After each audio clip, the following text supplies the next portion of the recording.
Hey guys, Farrell here. Today we're going to talk about why I upgraded from the X-S10 to the X-T4. You ready?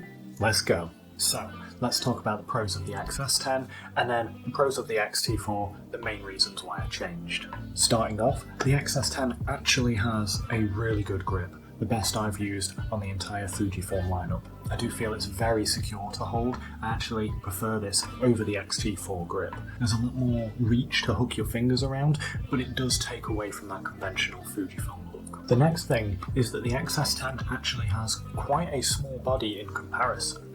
Now, because of the grip, it doesn't actually feel like a smaller body, but the X-T4 is a weightier camera and a bigger camera overall. Now, the X-S10 is actually a fantastic video camera. A lot of my previous videos were shot on the X-S10 and it does shoot 4K 30 FPS. This is something where obviously the X-T4 has an advantage and so does the upcoming X-S20. The X-S10 has one extra trick up its sleeve over the X-T4 and that is the built-in flash unit. Now, I'm going to be honest, in my entire time owning this, which was around 2 years, I don't think I used that flash unit once. Now, moving on to the pros of the X-T4. So for me, the biggest one is actually the weather sealing. This is a really important thing for me because I often get caught out in crap weather such as this.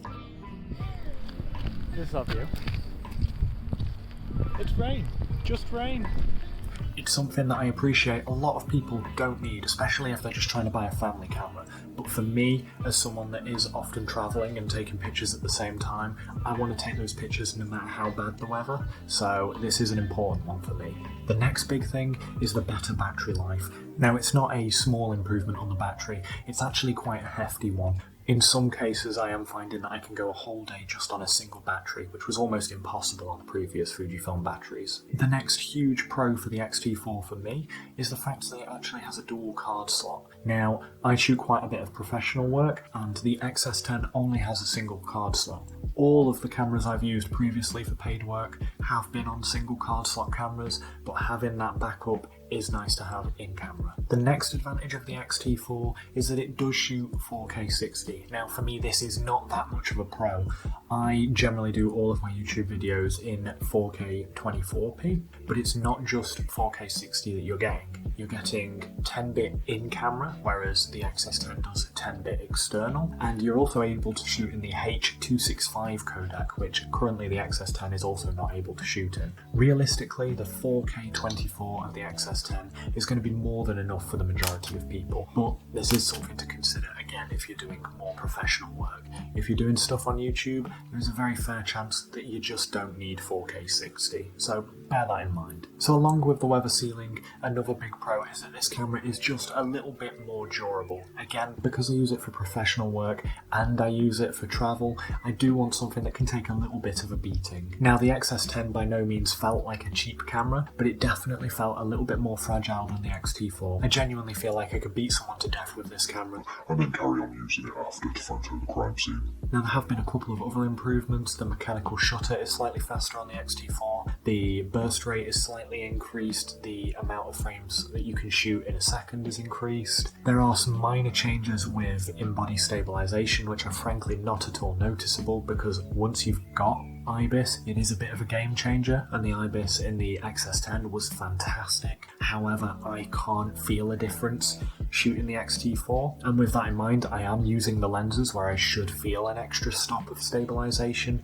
but realistically, you don't notice it when you're out in the field. The viewfinder on the X-S10 is around 25% better. Again, in the field, that's not particularly noticeable. What is noticeable is that the X-T4 has quite a pronounced eye cup, which is great to shoot through because it helps you block out a little bit more light, but it does mean that it also protrudes from the camera a little bit more, which in certain packing situations might make it more annoying than useful. And both of these cameras are rocking a tilty flippy screen. Again, I particularly like it when I'm doing stuff like this for video work, so that I have my monitor right there and I can quickly look, check it, and then carry on without it being too distracting in the video. Now, a common question I'm asked following the X-S10 video is the X-S10 good enough in terms of autofocus. Yes, the autofocus in the X-S10 is absolutely fast enough if you have fast running children or animals. I did a lot of animal photography with my X-S10 and it had no problems keeping up. Last but certainly not least, the dials are completely different.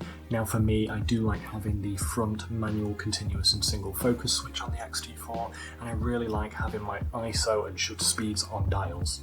So the X-S10 does have a slight advantage here because 9 times out of 10 I'm shooting aperture priority, and proudly so, and it's a very similar setup with my X-T4, but on the X-S10 I could quickly switch that around to the aperture priority mode and know everything was ready to go.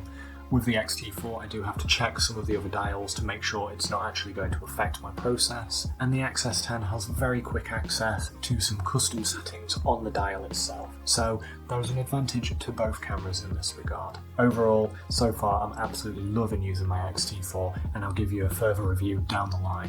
If you're wondering why I didn't go for the X-T5, I don't need that resolution. I've printed plenty of large prints for clients back on a 16 megapixel Fuji sensor, and a 24 megapixel sensor just gives me more room for cropping. I truly have no need for a 56 megapixel camera, and the X-T4 goes above and beyond all of my needs. Okay guys, like I say, just a short one today.